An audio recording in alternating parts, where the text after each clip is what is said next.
All right, this is Mac Boland from IllinoisMatmen.com, another podcast here on Illinois Wrestling, and I have the pleasure tonight to have Dan Manzella and Brian Harney with me. We're going to talk a little bit about feeder programs. We'll talk about their past, and before we start, I want to give a shout-out to Ben Gertis and the Junior Celtic Elite, and because we're also going to talk about the Venom Cats, and I want to point out, and I'm not going to get into any of the off-season stuff that happened. But if you look at Providence Catholic, which was a dominant team for a long time, they fell off. Then the Junior Celtic Elite had a reboot, and a huge part of their current success is due to the fact that they rebooted that program. Now, for people watching here, if you know Illinois wrestling, you know the two guys I'm getting ready to talk about and talk with, Dan Manzella and Brian Harney, rival schools. Dan, St. Rita guy, Brian, Mount Carmel guy, and you're not fist fighting right now, so you know you're beyond the rivalry then. But two major programs contributed to the success of those two schools. Obviously, the Harvey Twisters, but there was also the Vittum Cats. And the Venom Cats produced one of the greatest wrestlers in Illinois high school history in Johnny Starzyk. And it was a huge program, and then it kind of disappeared. But now you guys are involved in rebooting it. So, Dan, go to you first. St. Rita guy, you remember some really, really good St. Rita teams. So talk about your past first. How did you get involved in wrestling? And then how did you come back to coach at St. Rita? And then how did you get involved where you're at now? Actually, it was Brian. Brian and I, we went to the same grammar school. We're from the same neighborhood. And, we were friends. And I played basketball. And his dad was actually the first person to tell me that I wasn't good at something. And he said I wasn't very good at basketball, and he actually never even seen me play. He just wanted me to wrestle. Dan, how tall are you? I am 5'5". And you were playing basketball. I was a stud. I'm a natural. Okay.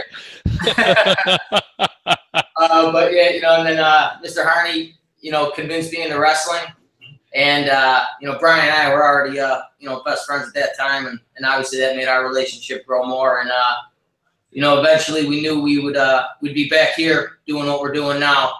But after high school or after grammar school, I was a Venom Cat. I loved it. It was some of the best years of my life. I went to St. Rita, some more great years, and off to U of I, and even more great years. And I had an opportunity to go back to St. Rita and get back to my alma mater. And that's what I've always wanted to do with this sport. I was never in it to make any money. I wanted to give back. To the same way that people gave to me and to Brian, namely Jimmy Brazier. I wanted to grow up to be Jimmy. And I knew I couldn't be an accountant, so I figured a wrestling coach is my best bet. And, that kind of fire and that love and passion for the sport that I got from Jimmy and from having, a best friend like Brian who's right there next to me throughout the whole thing. And, you're able to be with that guy and sweat with that guy and bleed with him and work out with him. To have somebody like that for 25 years, it's easy to keep that passion going. And, I made a choice that after Austin O'Connor, I was going to step down at St. Rita. So I knew that his freshman year. And it was just a matter of time going back to the Venom Cats. I was hoping to do it a little bit earlier, but everything happens for a reason. We're here now, and we're real excited to do this and do it the right way. Yeah, and you got a good guy to fill in for you. I mean, Mike Boyd's quality. He's great. He's great, man. He's not filling in. He's taking over, and he's going to take it to a level that I couldn't. Mike's a fantastic coach.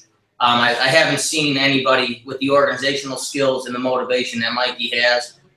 He approaches every practice like it's the only practice he's ever going to have. And he's done a fantastic job. He ran the program for me last year.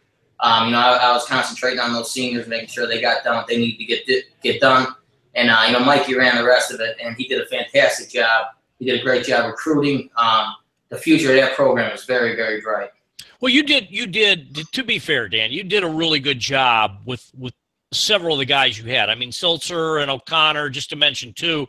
I mean, you didn't have, the depth of the teams of obviously the St. Rita teams of the past, but with the top guys you had to work with, you did a good job of preparing a lot of those guys.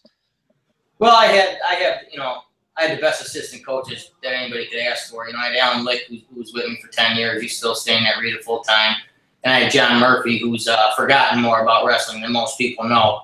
And those are two guys that really went above and beyond. And I had guys like Dan Keenan, who's an all-stater, and Ryan Klinger, who's a state champ, and Mike Arzab, who's taking over Oak Forest Warriors. I had some incredible coaches with me. You're only as good as the people around you. And I had just the best people around me, and we came up with a plan of attack, and we got it done. We got the kids to trust us, and those boys got it done.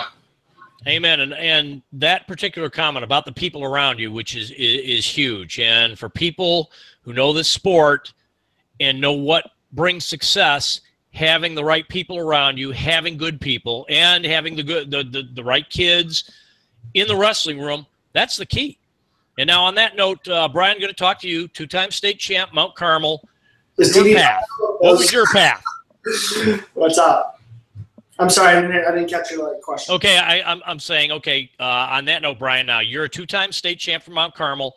What was your path there, and then where you're at now? So, like Didi said, we started off at Vittum. I think I started wrestling when I was 8. And then we got Didi. We had always had really small teams at Vittum, actually, and had a lot of success. I think one year we took 5th with 21 kids in the program. Mm-hmm. 15 on varsity. Yeah, and they're all neighborhood kids, and I think that's when we fell in love with wrestling, was at an early age, and it's just kind of grown since then. We've been doing it since this last year was the first year I've taken off since I was 8 years old. So it's been a long, awesome process. Got to meet a lot of awesome people. As we all know, the best people are in the sport of wrestling. So from Vittum, went to Mount Carmel. Like I said, I won state twice there, and then I went to Michigan State, wrestled at Michigan State for about 4 years. Called it quits my fifth year, and then just been coaching since, really. Okay, and we talk about feeder programs, and we always hear the controversy. You always hear the publics, the privates, and there's been kind of a shift, and it's kind of interesting because you saw for years the dominance of the Catholic League and the dominance of the private schools, and then all of a sudden, a lot of the public schools started up programs, started up feeder programs, and built quality programs, and started to get people to come to them. And you saw it with Carl Sandburg. You saw it with Oak Park River Forest. Now, Montini's a private, and they've always been a quality program, and I don't even want to get into the whole class thing because it's irrelevant. And I think their addition and Marmion Academy's addition to the Chicago Catholic League turned that into an absolute monster conference in wrestling now. So you guys right now are working at the Southside Knockout. And what are you currently doing as far as this preseason wrestling program? So right now we have 2 locations, and we have one in Orland, and that's where we're focusing on our preseason, and our in-season will be held there, at least to start.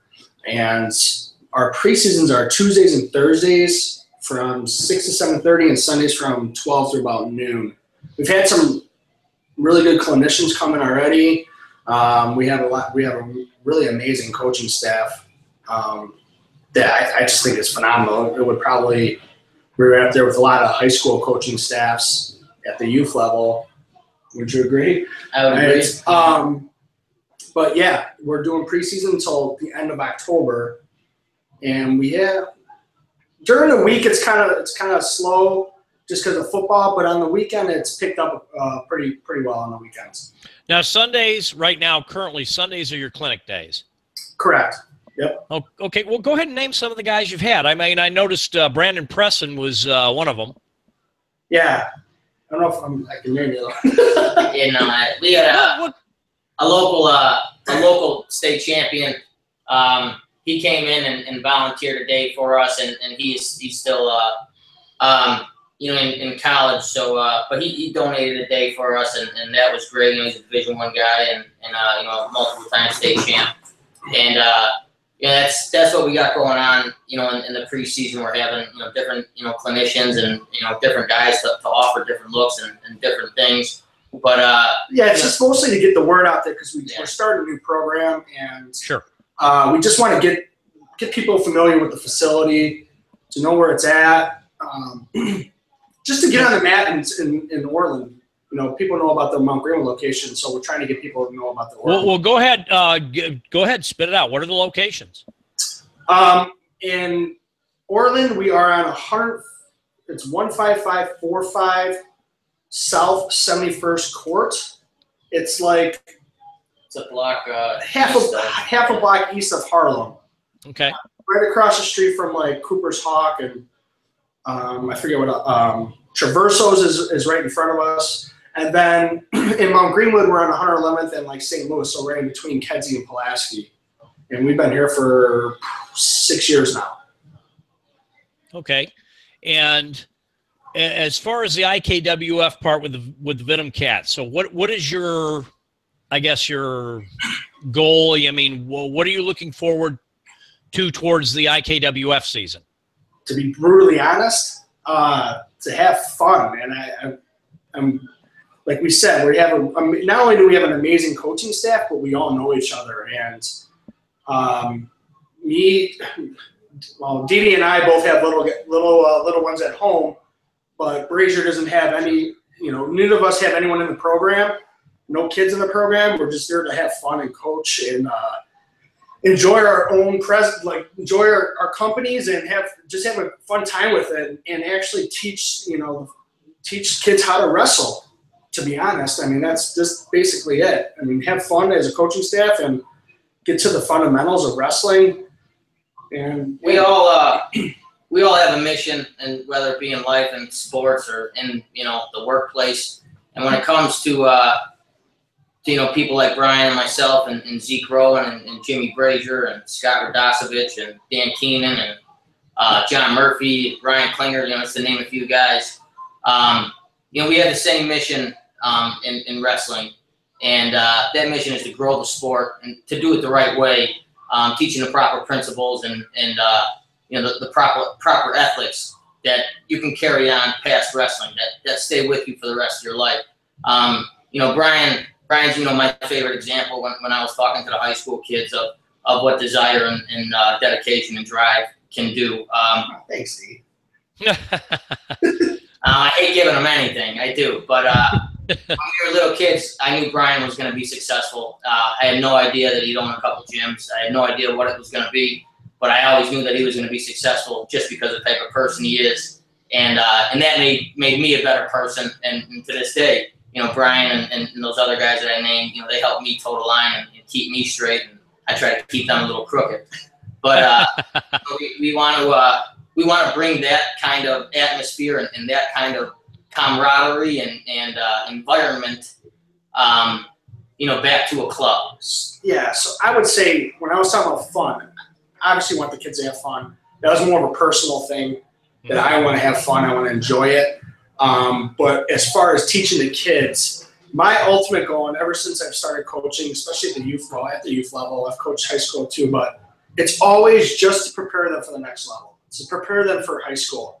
And that's my main concern, is that they have the tools, the dedication, all that stuff, as much as they possibly can to prepare them for that next level, so that ultimately, hopefully they get a scholarship to the college of their choice. That's the end goal. And then one of the other really big things is ultimately installing confidence in these kids at a young age. I think is very important to know that, not every match, you have to get down on yourself, win or lose. And I know it sounds cliche, but there is a specific way to install confidence in kids, and that's my ultimate goal, is to get them confident enough for when they do reach that high school level. They're not looking at someone and putting them on a pedestal, and they have confidence in their own skill sets and their own abilities so that they can beat that type of person. And like Dee said, it goes far beyond just wrestling, obviously. It goes into other aspects of life, and that's why you tend to see a lot of wrestlers succeed in their adulthood, is because they've instilled all these types of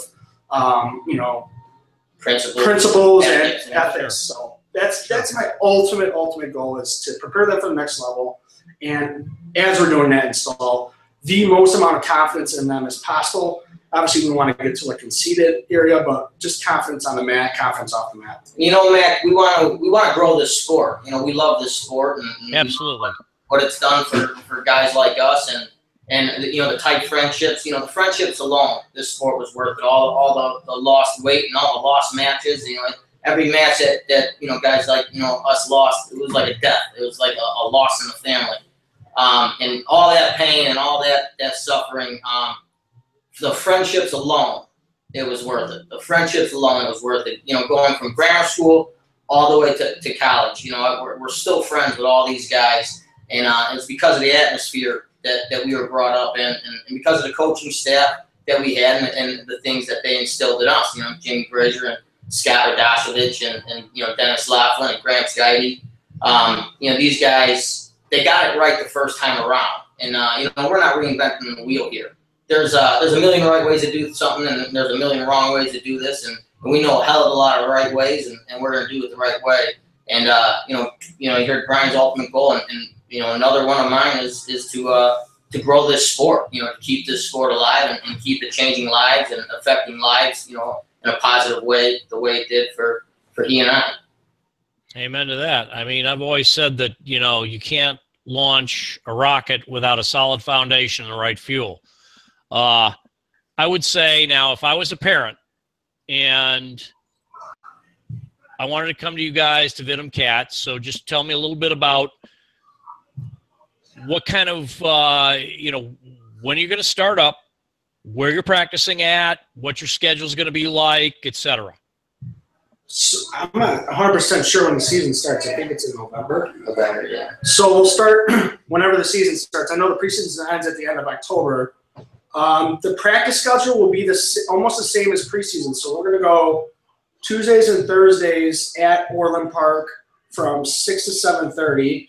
And then we're going to go Saturdays instead of Sundays, obviously, because tournaments are on Sundays. And that will be from like 11 till probably 1 o'clock. It might be a later, like a 2-hour practice. And then once the season starts hitting like close to regional sections and state, we'll add in more practices as we go. The other cool thing about the facility is that we offer youth strength, speed, and agility, which I think is a huge part of a kid when they're starting to grow up and hit that adulthood. For them to be performing the correct exercises the right way. So they'll do those on Mondays, Wednesdays, and Fridays. So it's optional. They don't have to do it. But it's definitely something that can catapult a kid to learn his body. We have a very specific way of training with body weight and minimal amount of weight that can help them prepare them for when they actually do start using weights. So that's another big thing. Another really big thing that I really like to preach with wrestlers is nutrition. So the one thing, if you ask any wrestler, what they hate about wrestling is cutting weight. I mean, every wrestler will say that. And, no kidding. And I'm trying. It's just that they're not educated enough. Like my parents weren't educated enough. There's a way to do it where that you're not cutting weight. You shouldn't be cutting weight. If you're training the right way for 5 days a week and you're eating right, the right way. I'm not talking like just chicken breasts and stuff like that. I'm talking about doing it the right way that actually tastes good. Then you should be at your weight no matter what. There shouldn't be there should be no weight cutting. And I think if we can try and cut that out as much as possible, especially at a young age with kids, it's going to keep them going for, in college, I was like, the one thing I couldn't stand was cutting weight still. I was dropping like 25, 30 pounds a year. I was just tired of it. And if we can get kids to understand that you don't have to do that, it's been proven by people like Dake and all these other guys. If you do it the right way, then you don't have to do it. Like, you don't have to cut the massive amount of weight, and you can actually enjoy wrestling more than, obviously you enjoy wrestling, but you can enjoy it more without having to deal with the weight cutting. So that's another big thing. I don't know if I answered your question, but no, that is, and from what I'm hearing is you're offering a full program. I mean, not just the wrestling portion, but like you said, the strength and conditioning training, and the dieting, and it is important. And I'm an old school guy because when I wrestled at OPRF back in the 70s, it was with the plastic suits on and literally killing yourself and dropping, I wrestled 98 for Christ's sake. I know what it's like dropping, the 20-something pounds. It was insane. Right. There's a better way to do it. That's like a badge of honor for old wrestlers, but we all hated it. So it's like, yeah, no, we did. Oh, it sucked. It did. Yeah, and there's a better approach. I totally agree. Right. Not that, like I said, we still run very tough practices. I mean, it's done the correct way. It's done the correct way, and kids get the most out of it. But when it comes, I don't want them to.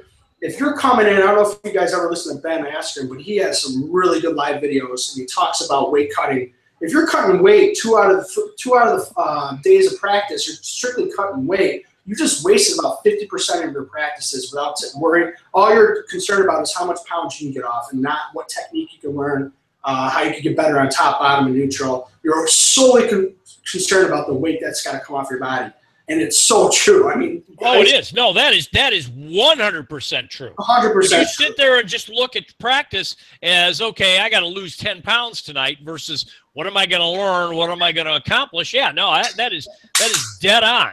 Imagine how many practices you lost by worrying about how much weight you got to cut. Absolutely. So, going back now more on a personal level, Dan, what was your favorite moment in high school wrestling? As a high schooler or as a coach? As a high school, as a wrestler first. Oh, as a wrestler, my favorite moment, it would probably have to be the team state title. My senior year, we wrestled a Providence team that was coming off of 6 straight state championships. You beat us that year, right? We beat you guys on the way there. That was pretty great too. Yeah, that was. In fact, I think that was in the regional, or the yes. Team sectional at Oak Park. Yeah, it was. I think it was St. Rita, Providence. St. Rita, Providence, Mount Carmel, yep. all top 3 in the state, and we had to get through Mount Carmel to get there. Yeah, we weren't worried about it. We knew we were going to get there. We weren't worried about much that year. We knew we were going to win the whole thing, and that was a deep team. That was a very deep team. We had a great group of guys, and actually we had 7 Venom Cats on that team in that starting lineup. Wow. And then we had about 6 or 7 more that were backups that ended up becoming state placers for St. Rita. And a lot of those guys are coming back with Brian and I and Jimmy to coach the Venom Cats again. That's great. Yeah. Okay, so same question to you, Brian. Oh, geez. As a wrestler, I would say when I beat this guy named Wriggler my freshman year downstate in the quarterfinals. I remember this guy, do you remember that guy? He was okay. Yeah. So I was a freshman at 140, and he was a senior. He looked like he got a jet. And he looked like he just got out of jet. No. I think he was ranked 2nd that year, and I was like honorable mention. I don't even know if I was supposed to make it downstate. But I wrestled him in the first round, and I remember I literally pissed myself before I wrestled this guy. And there was like a moment during the match where I'm getting pounded, but the score doesn't say it, so I'm losing like 4-1. And I just remember like during the match being like, not gonna happen. I said other things, but I'm not gonna say it. But I just remember it clicked in me, and that's the moment where it clicked in me that nobody's superhuman and I can beat anybody. And I ended up beating him, and I ended up taking 3rd that year, and that outweighs all of my all my state championships too. Mm-hmm. So it was just an eye-opening experience, and I just vividly remember it to this day. going out of bounds and getting back to the center and being like, nah, this is not going to happen. Like, I'm not going out scared. I'm going to at least go after this guy, and it worked. So, and then he told me that I had to win the rest of my matches, otherwise he'd fight me. That's a true story too. I saw him in Assembly Hall walking around. He pulled me aside. And he's like, "You better win." Because then, if I would have lost, he was out. Yeah, he's out. Right. Yeah. Back he's like, "I'm a senior. You better win." I was like, "You got it, sir." Okay, so Dan, obviously you were fortunate enough during your time at St. Rita to coach some really, really good guys. Best moment, and I obviously you had Austin O'Connor there. So what was your best moment, coaching wise? You know what? To be honest with you, coaching wrestling is what I always wanted to do, and I love doing it. And it's probably one of two things I'm good at besides beanbags. And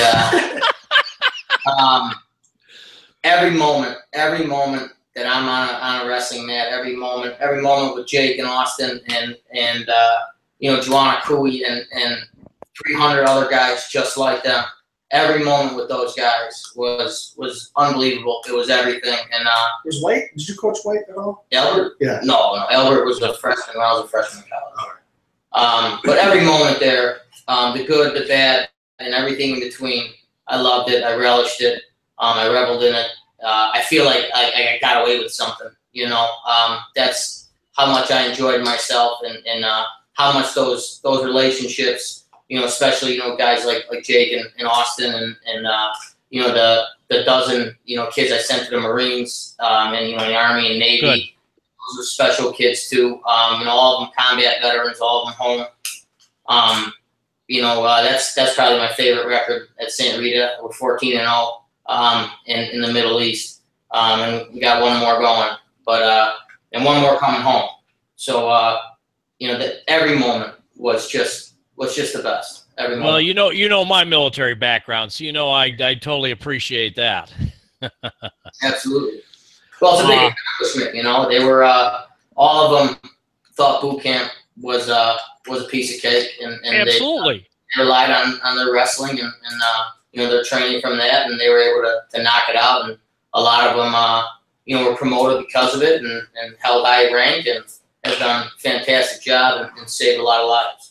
Well, and I actually, and I don't want to get off on a tangent here, but I do want to touch on that because I, for one, have always looked back on my wrestling background in high school and college as to one of the reasons that set me up for success in a military career, 24 years, and not just in the military, but in special operations, and because you already know how to suffer.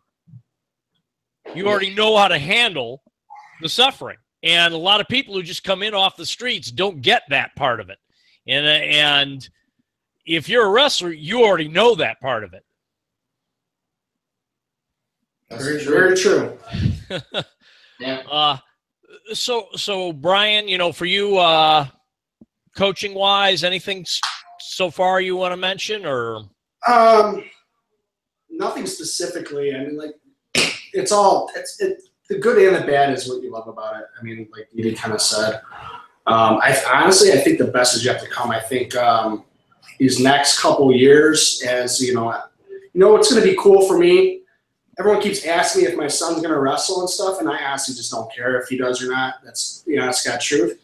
But it's going to be fun to bring him, father-son time when I get to bring him up to the gym, show him, what I did and stuff like that, and show him some practices. Whether he does it or not, that's up to him. But just to have that moment with him, I think is going to be pretty cool. I have yet to discover that. He's only 19 months, but sure. I think that's going to be something that I'm going to enjoy doing. And that goes for all sporting events with them and stuff. So, I just think the best is yet to come. I think it's going to be a great reboot, and it's going to be fun.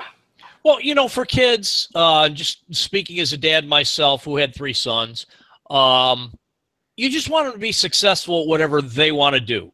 Yeah, my middle one turned out to be a phenomenal judo player. I mean, he was a decent wrestler, but he turned out to be a freaking internationally ranked judo player. but you don't know. You never know how that's going to turn out, and you just want to encourage, wherever you can. And Correct. if they don't want to wrestle, you don't want to be the dad that forces them. You don't want to be the guy that says, oh, you got to do this. You don't want to be the psycho parent. And that's another thing which, I'm going to be brutally honest.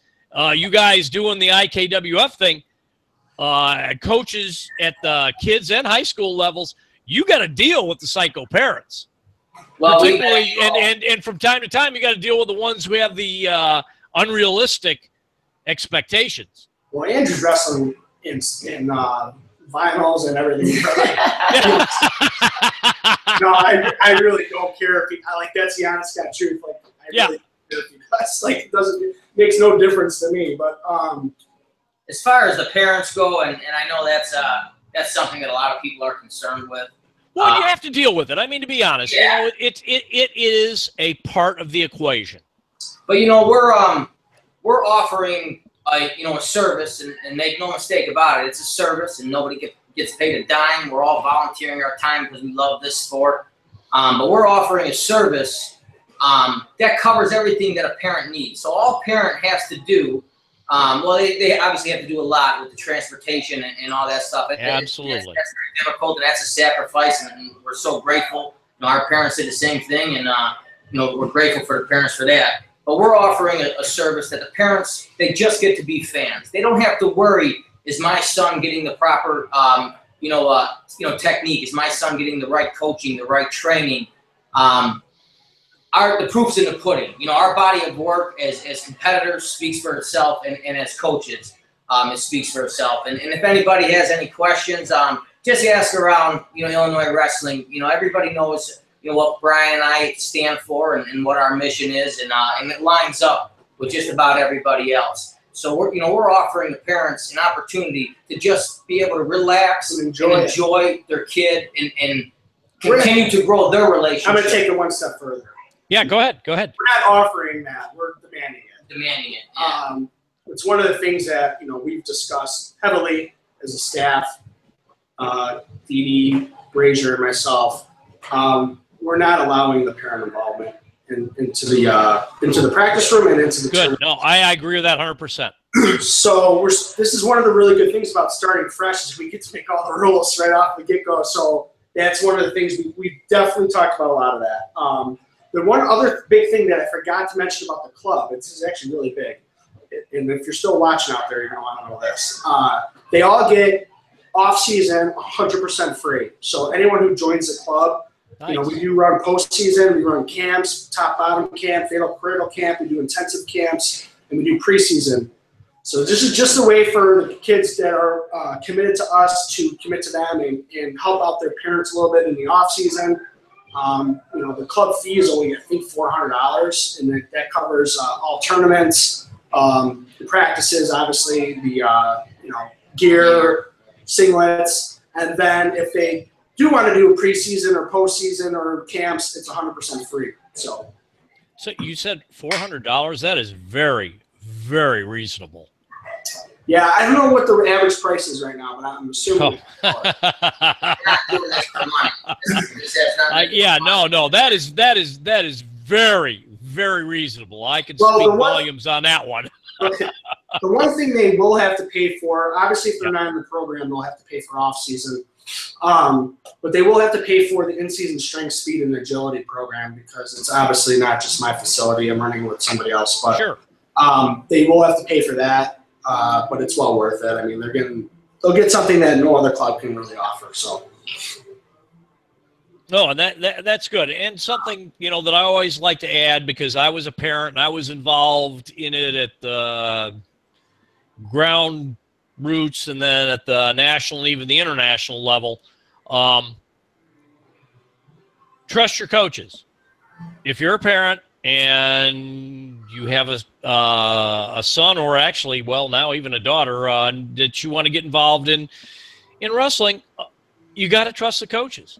Pick a program that works for you and put your child in their hands and trust them and take that step back and let them do their job. You can be supportive in 1,000 different ways. Obviously, you know, the travel, et cetera, like you mentioned. But if you don't, you're not aiming towards success. You're just aiming towards misery. And the ones that are try to be overly involved or interfere, you're going in the wrong direction. You know, when I first started coaching, there was something that was, you know, really, you know, stood true from grammar school to high school, you know, right on the University of Illinois. Something that I noticed with, you know, Jimmy Brazier and Dennis Laughlin with the Venom Cats, and you know, Dan Carroll and Kevin Blue and Tony Sims with St. Rita, and Ryan Egan with St. Rita, and you know, Heffin Johnson at U of I. Trust is not the most important thing. It's the only thing. Between a wrestler and a coach, and an athlete and a coach in every sport, it's not the most important thing. It's the only thing. And if you, as a parent, don't trust your kid's coach, well, I'll tell you, you know, these kids are the most perceptive things on earth. They remember everything you say, everything you think, you know, every you know, facial expression you make. They remember every of it. They study us. They study their coaches. They study their parents. If you don't trust your kid's coach, your kid sees that, and your kid doesn't trust the coach, and you're hurting his progression right there. But you know, I'm Italian, so everybody trusts me, so we don't have to. But angle. So go back at a personal level. So Dan, what was your, I don't want to use the word bitter, but like in high school, if you had to go back, what would you say was the one thing that you felt like, God dang it, I blew it, or I could have done this better, or the one thing that you know, maybe doesn't bother you anymore, but at the time you were like, you know, SOB. Could be more than one. Yeah, man. Oh, man. Come on now, you got to spill it. Come on. You know, I was probably there for one. You were there for all. Oh, yeah. Oh, yeah. Yeah. Oh, yeah, I remember that. Yeah, that was actually a good moment for me, for you. But you know, there was a lot of tough moments.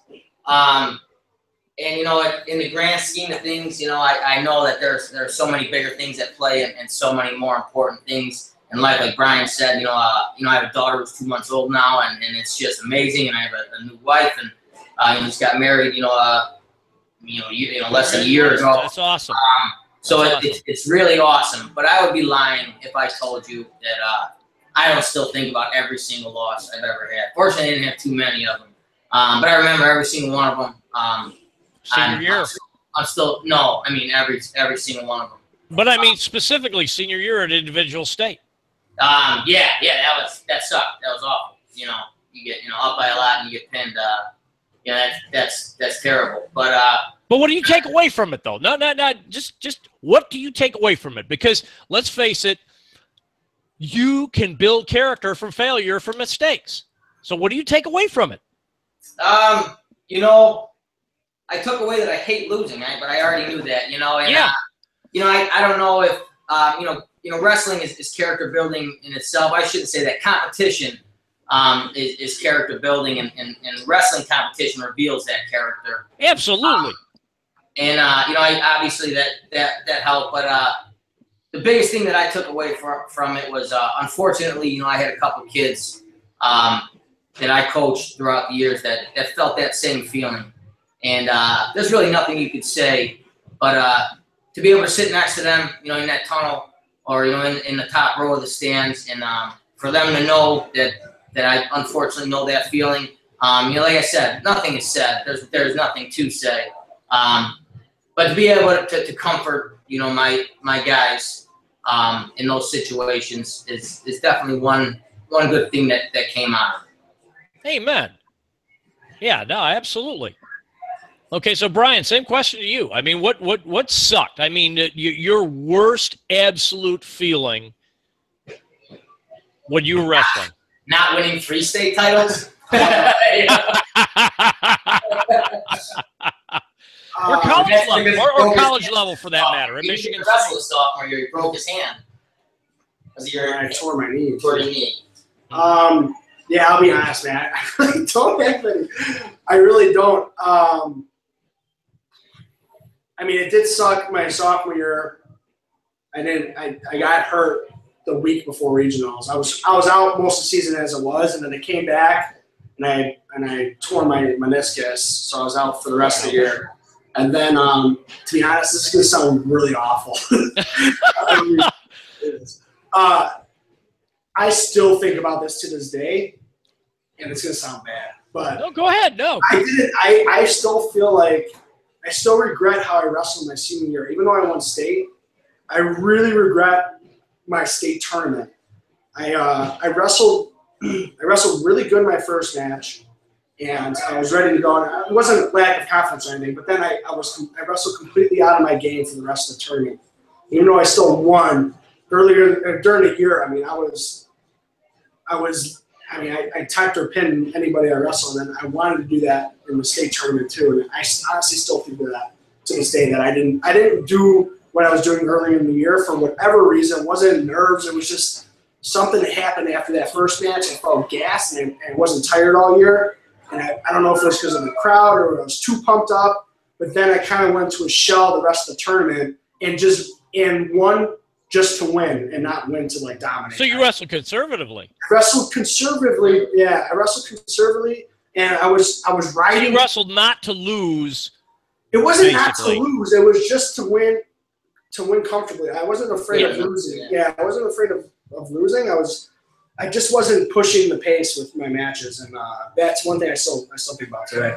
So based on that, what advice would you give to people? Don't do that. No, I mean, go ahead. Elaborate. Well, for one, stick to what's been working through all season.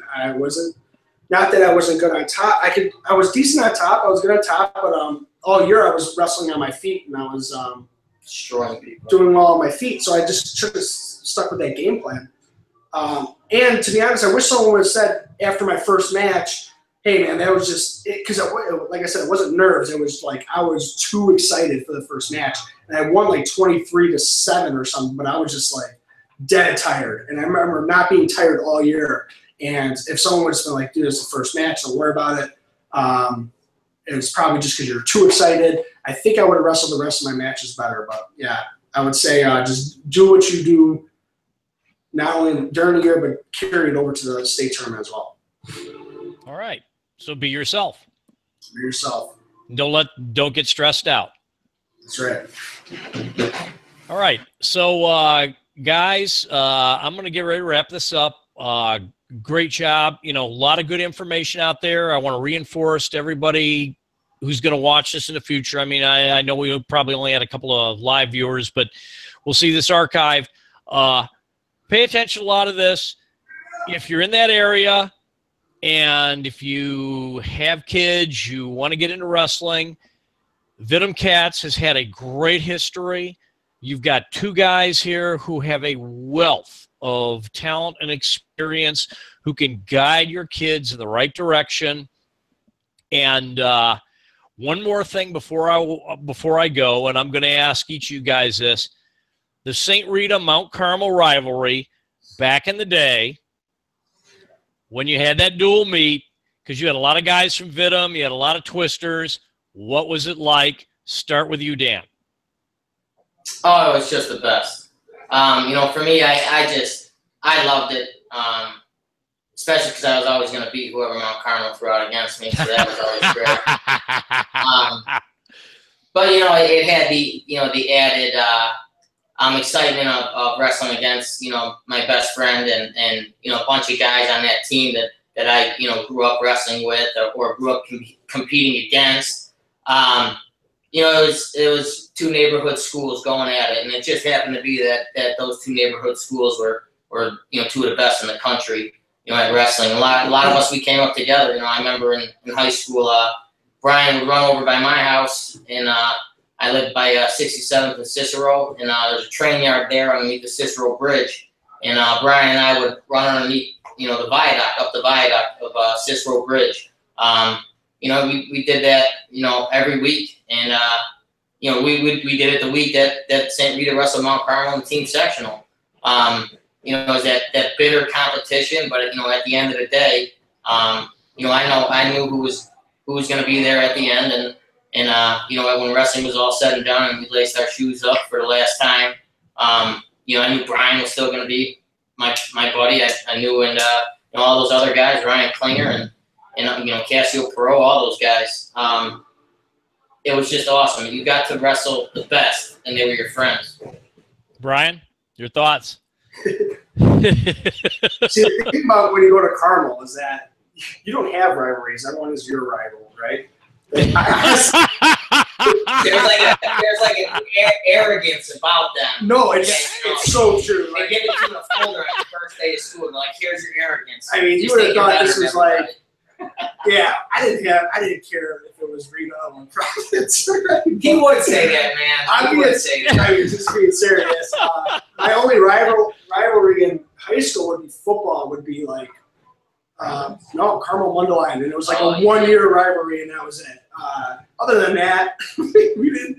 I just didn't feel like we thought about that stuff all that much. But maybe that's why he lost. We could be. You're right.